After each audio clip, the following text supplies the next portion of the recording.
Carbon dioxide gas.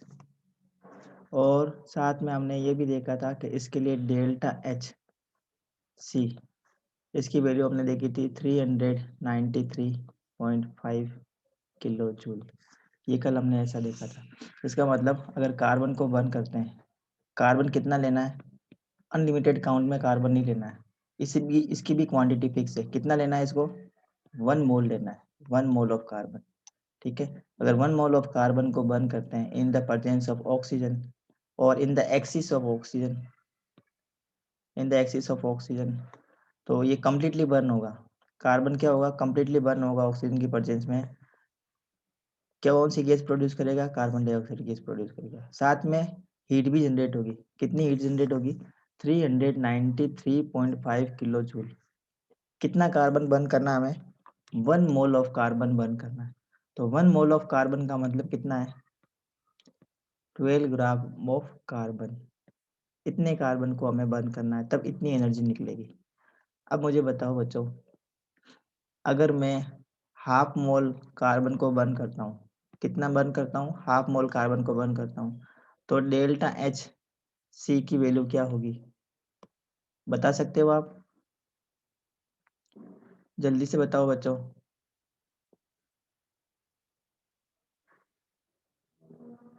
क्या होगी value, delta H सी की वैल्यू क्या होगी, मतलब एंथैल्पी ऑफ कंबशन की वैल्यू क्या होगी। अगर 1 मोल के लिए ये है वैल्यू, तो हाफ मोल के लिए कितना होगा।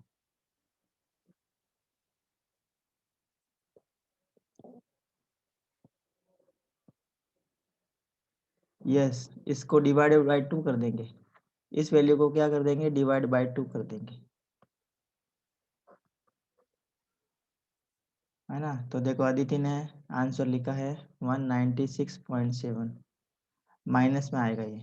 ठीक है अदिति, माइनस में लिखना है। माइनस में क्यों लिख रहे हैं, माइनस में लिखने का रीजन क्या है, कोई बता सकता है। Why we put here minus sign for delta H C, enthalpy of combustion की वैल्यू हमने यहाँ पर माइनस में क्यों लिखी है, रीजन क्या है। एक्सोथर्मिक रिएक्शन है, वेरी गुड। एक्सोथर्मिक रिएक्शन होती है, जो कंबशन होती है ना, ये एक्सोथर्मिक रिएक्शन है। जब भी किसी चीज को बर्न करते हैं ना बच्चों, तो हीट रिलीज होती है, हमेशा हीट रिलीज होगी। किसी भी चीज को बर्न करके देख लो, आपको हीट मिलेगी। चाहे पेट्रोल को जलाओ, चाहे कागज को जलाओ, चाहे लकड़ी को जलाओ, चाहे कोयले को जलाओ, सब में क्या होगी, कुछ ना कुछ हीट जनरेट होगी ही होगी। मतलब जो कंबशन प्रोसेस होता है, कौन सा प्रोसेस है ये, एक्सोथर्मिक प्रोसेस है। और एक्सोथर्मिक प्रोसेस के लिए एंथैल्पी की वैल्यू क्या होती है, डेल्टा एच की वैल्यू क्या होती है। एंथैल्पी की चेंज हमेशा कैसी होती है बच्चों, नेगेटिव होती है, ये आपको याद रखना है, कभी भी भूलना नहीं ये बात को। और अगर कोई भी प्रोसेस अब अगर कोई भी प्रोसेस एंडोथर्मिक है, कैसा है, एंडोथर्मिक, तो उसके लिए डेल्टा एच की वैल्यू हमेशा क्या होगी, पॉजिटिव होगी। ये बातें ध्यान देनी है, सिर्फ 2 बातें ध्यान देनी है थर्मोडायनेमिक्स में। ठीक है, तो ये हमने कंप्लीट कर लिया था कल। ये सारे थर्मोडायनेमिक रिएक्शंस है बच्चों, जिसमें हीट का कुछ ना कुछ क्या होता है, ट्रांजैक्शन होता है। हीट का कुछ ना कुछ क्या होता है बच्चों, ट्रांजैक्शन होता है। तो अब हम नेक्स्ट थर्मोडायनेमिक रिएक्शंस देख लेते हैं बच्चों। नेक्स्ट थर्मोडायनेमिक रिएक्शन है हमारे पास में एंथैल्पी ऑफ सॉल्यूशन। कौन सी है, enthalpy of solution.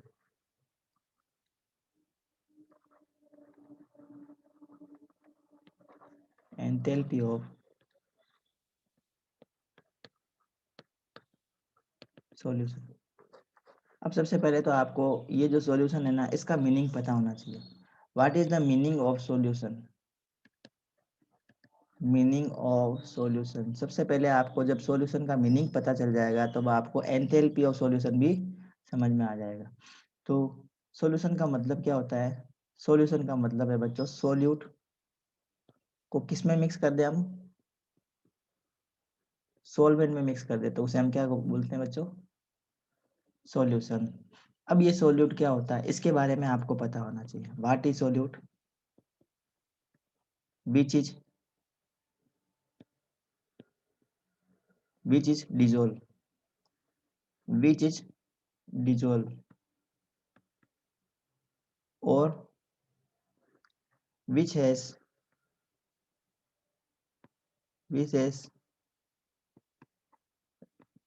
lesser in quantity, मतलब जिसको डिजोल्व करते हैं या जिसकी क्वांटिटी कम होती है उसे हम क्या कहते हैं बच्चों? सोल्यूट कहते हैं। सोलवेंट क्या होता है? Solvent is a substance, solvent is a substance in which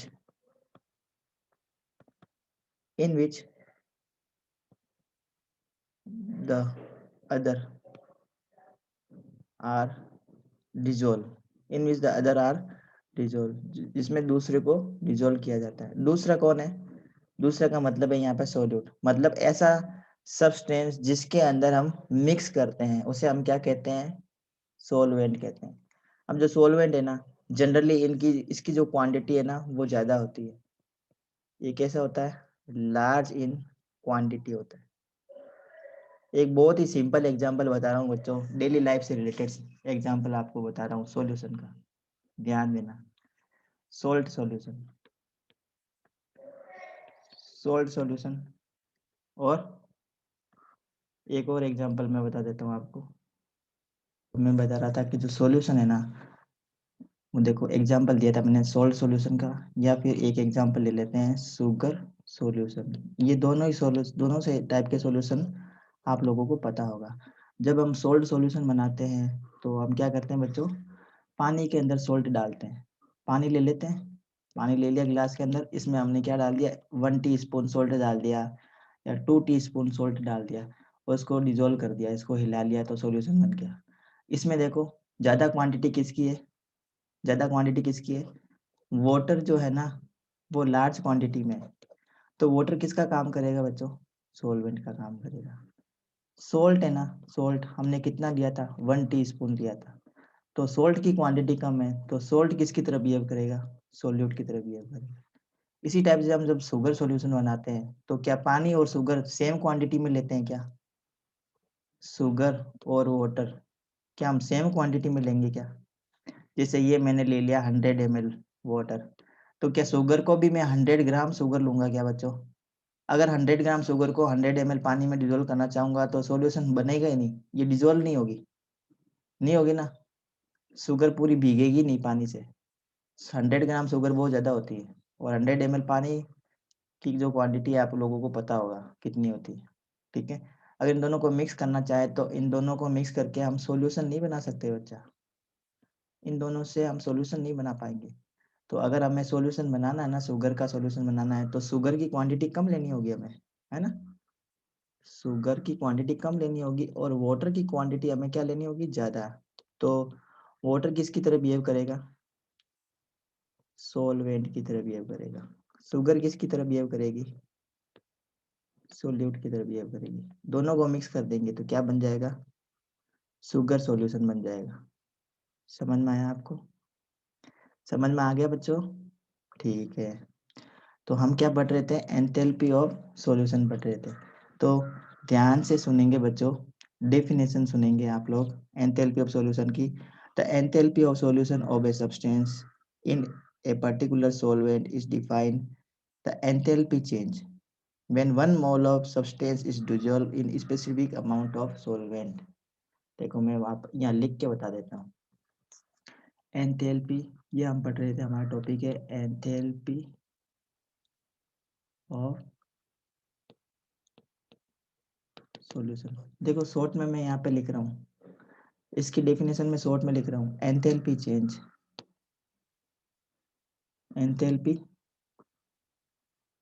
change when 1 mole of 1 mole of solute 1 mole of solute is dissolved in a definite amount of solvent। ठीक है, एक मोल सब्सटेंस को मतलब डिसॉल्व करना है किसमें, डेफिनेट अमाउंट ऑफ सॉल्वेंट। ऐसा नहीं कि सॉल्वेंट कुछ भी ले लो। जैसे एक एग्जांपल बता रहा हूँ बच्चों, NaCl की अगर हम बात करते हैं, NaCl का मतलब है सॉल्ट। इसका मैं 1 मोल ले लेता हूँ तो ये हो गया 58.5 ग्राम। कितना हो गया? 58.5 ग्राम। 1 मोल, ये 1 मोल के बराबर है। इसको डिसॉल्व करवाना है बच्चों definite amount of water. Suppose definite amount of water मैंने मान लिया 500 ml, ये वही, या मैं मान लेता हूँ बच्चों 1 लीटर मान लेता हूँ। क्या मान लेता हूँ मैं? डेफिनेट अमाउंट ऑफ वाटर में, डेफिनेट अमाउंट ऑफ सॉल्वेंट क्या है होगा यहाँ पे? वाटर होगा। तो मैंने मान लिया सपोज मैं 1 लीटर पानी में 58.5 ग्राम मतलब 1 मोल ऑफ सॉल्ट को क्या कर रहा हूँ? डिसॉल्व करवा रहा हूँ। तो मैंने ये जो सॉल्वेंट लिया ना, सॉल्वेंट का मतलब यहाँ पे मैंने क्या लिया? सॉल्वेंट के फॉर्म में वाटर लिया है। तो वाटर का जो अमाउंट है ना, वो मैंने डेफिनेट लिया है, डेफिनेट लिया है। ऐसा नहीं है कि मैंने जितना मर्जी हो उतना ले लिया, ऐसा नहीं कि मैंने 58.5 ग्राम वाटर को एक बाल्टी पानी में डिसॉल्व करवा दिया, या एक टैंक के अंदर डाल दिया, या 500 ml पानी के 500 लीटर पानी में डाल दिया। ठीक है, ऐसा नहीं करना। या तालाब में डाल दिया एक 1 मोल सॉल्ट को, फिर हमने देखा कि कितनी एंथैल्पी में चेंजेस हो रहा है। तो उस समय एंथैल्पी में चेंजेस नेग्लिजिबल होगा बच्चों। जैसे ये 1 मोल ऑफ सॉल्ट है ना बेटा, 1 मोल ऑफ सॉल्ट यहाँ पे सोल्यूट का काम करेगा। इसको अगर मैं पॉन्ड के वाटर में डाल दूँ, है ना, पॉन्ड वाटर में डाल दूँ, तालाब के पानी में डाल दूँ, तो तालाब में तो बहुत सारा पानी होता है ना, सॉल्वेंट बहुत ज़्यादा है। उसमें 1 मोल क्या करेगा? 1 मोल डालने से कितनी एंथैल्पी में चेंजेस आएगा? नेग्लिजिबल आएगा, है ना? तो जब हम सॉल्वेंट की क्वांटिटी को बढ़ा देते हैं ना, जब हम सॉल्वेंट की क्वांटिटी को बहुत ज़्यादा अमाउंट में ले लेते हैं, तो उस कंडीशन में हम बोलते हैं enthalpy of solution at infinite dilution. क्या कहेंगे? Enthalpy of solution at infinite dilution. ये जो अभी हम पढ़ रहे हैं ना बच्चों, कि डेफिनेट अमाउंट ऑफ सॉल्वेंट में अगर हम 1 मोल डिसॉल्व करते हैं किसी भी सॉल्वेंट का, तो जितनी एंथैल्पी में चेंजेस आ रहा है उसे हम क्या कहते हैं? एंथैल्पी ऑफ सॉल्यूशन कहते हैं। अगर सॉल्वेंट की जो क्वांटिटी है वो बढ़ा देते हैं, अगर सॉल्वेंट की क्वांटिटी को क्या करते हैं बच्चों? बढ़ा दें, तो उस समय हम इस एंथैल्पी की चेंजेस को हम क्या बोलेंगे? Enthalpy of the solution at infinite dilution, infinite dilution. तो समझ में आया आपको? Enthalpy of solution, enthalpy of dilution समझ में आ गई आपको? किस किस को आई समझ में? जल्दी से चैट बॉक्स में लिख के बताओ बच्चों, जल्दी से चैट बॉक्स में लिख के बताओ आपको समझ में आया या नहीं आया पॉइंट।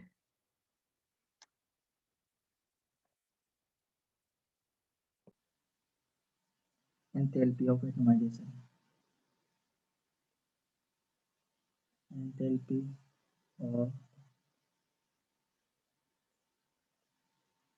एटमाइजेशन। ये देखो ये क्या चीज है? एंथैल्पी ऑफ एटमाइजेशन, इसका मतलब है बच्चों, जब एक मोल कोई भी एक आपको सब्सटेंस दे दे और उसको डिसोशिएट करना होगा।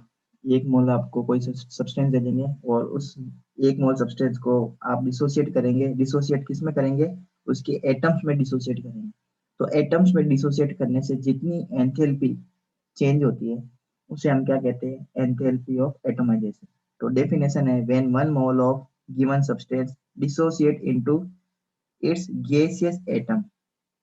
देखो मैं डेफिनेशन लिख देता हूँ। When when 1 mole of 1 mole of a given substance when 1 mole of a given substance dissociate dissociate into gaseous gaseous atoms, the enthalpy change, the enthalpy change is called enthalpy of atomization। देखो आपको 1 मोल substance दे देंगे, ठीक है। और उस 1 मोल substance को क्या करना है, डिसोसिएट करना है। 1 मोल सब्सटेंस को क्या करवाना है बच्चों, डिसोसिएट करवाना है। जैसे आपको दे दिया हाइड्रोजन, ठीक है, हाइड्रोजन दे दिया आपको, हाइड्रोजन गैस दे दी। अब इस हाइड्रोजन गैस को आपको क्या करना है, डिसोसिएट करना है। ये क्या बेटा, ये मोलिक्यूल है, ये क्या है, मोलिक्यूल है, मोलिक्यूल ऑफ हाइड्रोजन। ठीक है, कितना है ये, 1 mole of, 1 mole of molecule है। देखो कैसे पता चला हमें 1 मोल ऑफ हाइड्रोजन है, देखो इसके आगे कोई नंबर लिखा है क्या, नहीं लिखा है। इसका मतलब ये क्या है, 1 मोल ऑफ हाइड्रोजन मोलिक्यूल। अब इस 1 मोल ऑफ हाइड्रोजन मोलिक्यूल को क्या करना है, डिसोसिएट करना है, मतलब इसको एटम्स में चेंज करना है। तो इसको एटम्स में चेंज करने के लिए क्या करना होगा हमें, हमें क्या करना होगा बच्चों, एनर्जी सप्लाई करनी होगी। किसको, इस हाइड्रोजन गैस के मॉलिक्यूल्स को जब हम एनर्जी सप्लाई करेंगे, तो ये जो हाइड्रोजन गैस के मॉलिक्यूल्स है ना बच्चों, किस में कन्वर्ट हो जाएंगे, एटम्स में कन्वर्ट हो जाएंगे। किस में कन्वर्ट हो जाएंगे, एटम्स में कन्वर्ट हो जाएंगे। देखो हाइड्रोजन H2 लिखा है, मतलब 1 mole of hydrogen molecule convert into hydrogen atom. तो हाइड्रोजन के एटम कितने बनेंगे, 2 बनेंगे, 2 हाइड्रोजन के एटम बनेंगे। तो इस केस में हमें क्या करना होगा, एनर्जी सप्लाई करनी होगी। तो एनर्जी सप्लाई करनी होगी, कितनी एनर्जी सप्लाई करनी होगी, सबके लिए फिक्स वैल्यू होती है। तो इसके लिए वैल्यू है बच्चों 435.0 किलो जूल पर मोल। मतलब आपको 1 मोल क्या दे दे, 1 मोल क्या दे दे आपको, hydrogen gas they they. 1 mole of hydrogen gas में कितने कितने ग्राम होगा बच्चों बताओ, 1 mole of hydrogen hydrogen gas, इसका ग्राम में क्वांटिटी कितनी होगी बताओ, जल्दी से बताओ, चैट बॉक्स में लिख के, चैट बॉक्स में लिख के बताओ।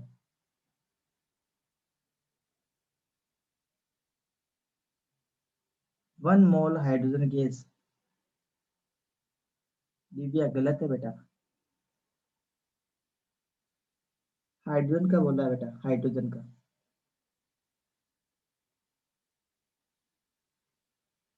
देखो जो हाइड्रोजन होता है ना, हाइड्रोजन इसका यूनिफाइड मास होता है 1 AMU, है ना।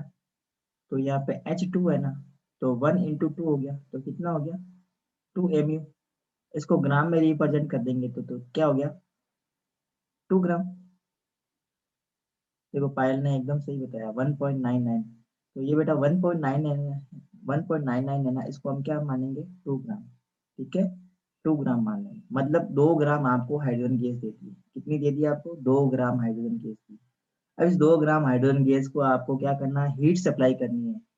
हीट सप्लाई करोगे तो ये जो 2 ग्राम हाइड्रोजन गैस है ना बेटा, ये किस में कन्वर्ट हो जाएगी, अपने एटम्स में कन्वर्ट हो जाएगी। किस में कन्वर्ट हो जाएगी, ये एटम्स में कन्वर्ट हो जाएगी। तो जितनी एनर्जी हमें देनी पड़ेगी 1 मोल के लिए हमें कितनी एनर्जी देनी पड़ेगी, 435.0 किलो जूल। अगर मैं यहाँ पे ये लिख देता हूँ बच्चों, क्या लिख देता हूँ मैं यहाँ पे, 2 मोल लिख देता हूँ। तो अब मुझे बताओ डेल्टा ए एच की वैल्यू क्या हो जाएगी। हाँ, एक और बात आप ध्यान देंगे, जो एंथैल्पी ऑफ एटमाइजेशन है ना बेटा, इसको हम लिखते हैं डेल्टा ए एच नॉट। ए मतलब क्या है, एटमाइजेशन। एच का मतलब क्या है, एंथैल्पी। डेल्टा का मतलब क्या है, चेंज इन एंथैल्पी। ठीक है, और ये नोट का मतलब क्या है, स्टैंडर्ड फॉर्म में। स्टैंडर्ड फॉर्म का मतलब क्या हो गया बेटा, स्टैंडर्ड फॉर्म का मतलब हो गया, ये काम हम कहाँ करवा रहे हैं, 298 केल्विन पे करवा रहे हैं। प्रेशर कितना रख रहे हैं, प्रेशर रख रहे हैं हम 1 बार का। ठीक है, 1 बार का प्रेशर रखेंगे, टेम्परेचर ये रखेंगे। तो 1 मोल हाइड्रोजन गैस को ब्रेक करने में हमें इतनी एनर्जी की रिक्वायरमेंट होगी। तो 2 मोल हाइड्रोजन मॉलिक्यूल को ब्रेक करने के लिए हमें कितनी एनर्जी की रिक्वायरमेंट होगी, बताओ जल्दी से, 870 किलो जूल की रिक्वायरमेंट होगी। कैसे पता चला, देखो 1 मोल के लिए 435 है, तो 2 मोल के लिए कितनी हो जाएगी, तो 2 × 435, तो हो गया ना 870 किलो जूल। समझ में आया, समझ में आया कंसेप्ट बच्चों, कंसेप्ट समझ में आया क्या, ओके, आगे चलते हैं। तो एंथैल्पी ऑफ एटमाइजेशन हमने कंप्लीट कर लिया। अब हम पढ़ते हैं बच्चों एंथैल्पी ऑफ आयोनाइजेशन। क्या पढ़ रहे हैं हम बाबू, एंथैल्पी ऑफ आयोनाइजेशन, ध्यान से देखेंगे।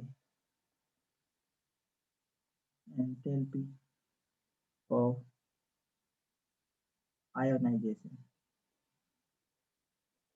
एंथैल्पी ऑफ आयोनाइजेशन क्या होगी? हाँ, अब देखो, एक मोल आपको कोई कंपाउंड दिया है, एक मोल आपको कोई कंपाउंड दे दिया है और उसको आयन में कन्वर्ट करना है, ठीक है। when one mole of compound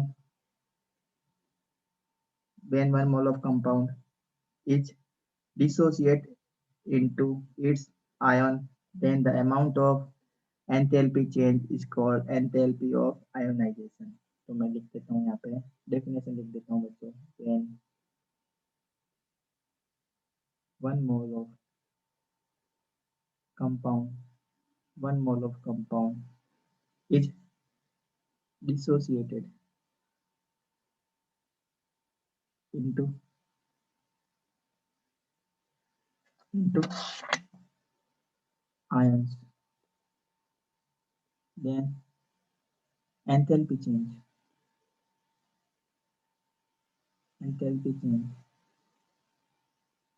is called enthalpy of enthalpy of ionisation. इसको क्या बोलेंगे हम? एंथैल्पी ऑफ आयोनाइजेशन, ठीक है। समझ में आई बात? जैसे देखो, ध्यान से देखेंगे एंथैल्पी ऑफ आयोनाइजेशन कैसे हम फाइंड करते हैं, ध्यान से देखेंगे बच्चों। जैसे हमने ले लिया HCl, ये हमने ले लिया HCl। अब ये क्या है? कंपाउंड है। कंपाउंड कितना लिया है हमने? 1 मोल लिया है। 1 मोल कंपाउंड लेंगे बच्चों, ये गैसियस फॉर्म में है सपोज। अब इसको क्या करेंगे? इसको पानी में डिजोल्व करेंगे। किस में डिजोल्व करेंगे? इसको पानी में डिजोल्व करना है। तो पानी में डिजोल्व करेंगे तब ही क्या करेगा? ये अपने आयंस में कन्वर्ट होगा।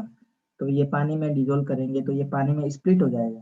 किस किस फॉर्म में स्प्लिट हो जाएगा? ये अपने रेस्पेक्टिव आयंस में स्प्लिट हो जाएगा। तो कौन कौन से आयंस होंगे इसके अंदर? H प्लस का आयन होगा, और कौन से आयन होंगे बच्चों? Cl नेगेटिव के आयन होंगे, ठीक है। तो अब इस कंडीशन में एंथैल्पी चेंज कितनी होगी? एंथैल्पी में चेंजेस कितना हुआ? तो एंथैल्पी में चेंज हुआ है बच्चों, इसको यहाँ पे बोलेंगे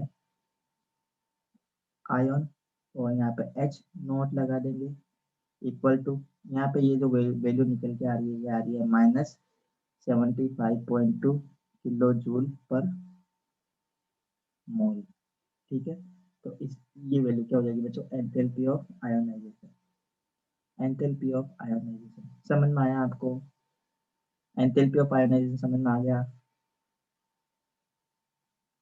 ठीक है। हाँ, अब हम पढ़ेंगे बच्चों एंथैल्पी ऑफ अब हम नेक्स्ट टॉपिक पढ़ लेते हैं बच्चों, enthalpy change during phase transition. Important point है enthalpy change during phase phase transition. मतलब यहाँ पे ये जो फेज ट्रांजिशन लिखा है ना, फेज ट्रांजिशन, इसका मतलब क्या हुआ? इसका मतलब ये हुआ कि जब हम सॉलिड को कन्वर्ट करते हैं लिक्विड में, और लिक्विड को कन्वर्ट करते हैं गैसियस स्टेट में, तो जितनी एंथैल्पी में चेंजेस आता है ना, उसे हम क्या कहते हैं? Enthalpy change of the phase transition. क्या कहते हैं? Enthalpy change of the phase transition. आप सभी लोगों को पता होगा बच्चों कि जो सॉलिड होता है ना, सॉलिड, इसको हम गर्म करते हैं तो किस में कन्वर्ट होता है? लिक्विड में कन्वर्ट हो जाता है। सॉलिड किस में कन्वर्ट हो जाएगा? लिक्विड में। अब लिक्विड को हमें क्या करना होगा बच्चों? हीटअप करना होगा, मतलब इसको हीट सप्लाई करनी होगी। तो लिक्विड किस में कन्वर्ट हो जाते हैं? गैस स्टेट में कन्वर्ट हो जाते हैं। मतलब इसके लिए जो डेल्टा एच की वैल्यू आएगी ना बच्चों, सॉलिड को जब हम लिक्विड में कन्वर्ट करेंगे तो इसके लिए डेल्टा एच की वैल्यू क्या आएगी? पॉजिटिव आएगी। क्यों आएगी पॉजिटिव? क्योंकि हीट इसको सप्लाई करनी पड़ रही है, यह हीट रिलीज नहीं कर रहा है। जब सिस्टम को हीट सप्लाई की जाती है तब डेल्टा एच की वैल्यू क्या आती है? पॉजिटिव आती है। और जब सिस्टम हीट रिलीज करता है, व्हेनेवर सिस्टम रिलीज हीट, तो इसके लिए डेल्टा एच की वैल्यू नेगेटिव आएगी। ये कब आएगी बच्चा? When system release heat, negative. Positive कब आएगा? व्हेन सिस्टम एब्जॉर्ब हीट, जब सिस्टम हीट को एब्जॉर्ब करेगा या सिस्टम को हीट देनी पड़ेगी तो क्या आएगा? पॉजिटिव साइन आएगा। तो यहाँ पर भी डेल्टा एच की वैल्यू क्या आएगी? पॉजिटिव आएगी। ठीक है। अब गैस इस स्टेट को लिक्विड में कन्वर्ट करना है तो क्या करना होगा? गैस का टेम्परेचर कम करना होगा। तो गैस को टेम्परेचर कम करना है, इसका मतलब यहाँ पे कूलिंग करनी होगी। तो कूलिंग करनी होगी तो इसके लिए डेल्टा एच की वैल्यू क्या आएगी बेटा? नेगेटिव आएगी। इसी टाइप से जो लिक्विड है ना, लिक्विड को किस में कन्वर्ट करना है? सॉलिड में। तो लिक्विड को सॉलिड में कन्वर्ट करना है तो क्या करना होगा? कूलिंग करनी होगी। डेल्टा एच की वैल्यू क्या आएगी? नेगेटिव आएगी। तो यही टर्म्स इसमें हमें पढ़ना है। तो ये जितने पॉइंट बताए आप सभी लोगों को समझ में आए होंगे। तो सबसे पहला हम पॉइंट पढ़ लेते हैं बच्चों, enthalpy of fusion. Enthalpy of fusion इसमें सबसे फर्स्ट पॉइंट हम पढ़ेंगे। ध्यान से समझेंगे बच्चों, एंथैल्पी ऑफ फ्यूजन क्या होती है? Enthalpy of fusion, enthalpy of fusion. Enthalpy of fusion का मतलब है बच्चों, जब एक मोल सब्सटेंस को हम क्या करते हैं? फ्यूज करवाते हैं और लिक्विड के अंदर कन्वर्ट करते हैं। हमें एक कोई 1 मोल सब्सटेंस दे दिया, क्या दे दिया हमें? 1 mole of solid. When 1 mole of solid is converted, when 1 mole of solid is converted into its liquid state, then enthalpy change, then enthalpy change is term is enthalpy of enthalpy of fusion. ठीक है, आपको 1 मोल solid दे दिया। 1 मोल solid का मतलब यहाँ पे मैं example बता देता हूँ बच्चों। एंथैल्पी ऑफ फ्यूजन हम पढ़ रहे हैं, ध्यान से देखेंगे बच्चों। Enthalpy of fusion, enthalpy of fusion ये हम पढ़ रहे हैं। तो मैंने क्या बताया? 1 मोल सॉलिड दे दिया आपको, तो 1 मोल सॉलिड हमने ले लिया 1 mole of ice. 1 mole of ice का मतलब आइस की क्वांटिटी कितनी ले ली हमने? 18 ग्राम ऑफ आइस। इसको क्या करना होगा? गर्म करना होगा, तभी तो ये वाटर में कन्वर्ट होगा। 1 मोल ऑफ वाटर बन जाएगा ना इसका। 1 मोल ऑफ लिक्विड मतलब वाटर बन जाएगा इसका। तो इसमें जो एंथैल्पी में चेंजेज आएगा, तो डेल्टा एच यहाँ पे हम क्या लिख देंगे? फ्यूजन के लिए, फ्यूजन के लिए हम लिखेंगे बच्चों FUS और H। तो इसके लिए जो वैल्यू आ जाएगी उसको हम क्या बोलेंगे? Enthalpy of fusion. किस में आएगी वो? पॉजिटिव में आएगी। क्यों आएगी पॉजिटिव में? क्योंकि आइस को क्या करना होगा? वाटर में कन्वर्ट कराने के लिए देखो फेज ट्रांसफर हो रही है, फेज चेंज हो रही है। इसकी क्या फेज है? सॉलिड फेज है। किस में कन्वर्ट हो रहा है? लिक्विड में कन्वर्ट हो रहा है। इसलिए इसको हम क्या बोलते हैं? Enthalpy of phase change. Phase change हो रही है यहाँ पे, सॉलिड से लिक्विड में कन्वर्ट हो रहा है। तो सॉलिड से लिक्विड में कन्वर्ट करने के लिए जितनी एनर्जी की रिक्वायरमेंट है यहाँ पे, उसको हम क्या बोलते हैं? Enthalpy of fusion. ठीक है, इसकी वैल्यू क्या आ जाएगी बच्चों? पॉजिटिव आ जाएगी। तो ये पॉइंट आप सभी लोगों को बच्चों समझ में आ चुके होंगे।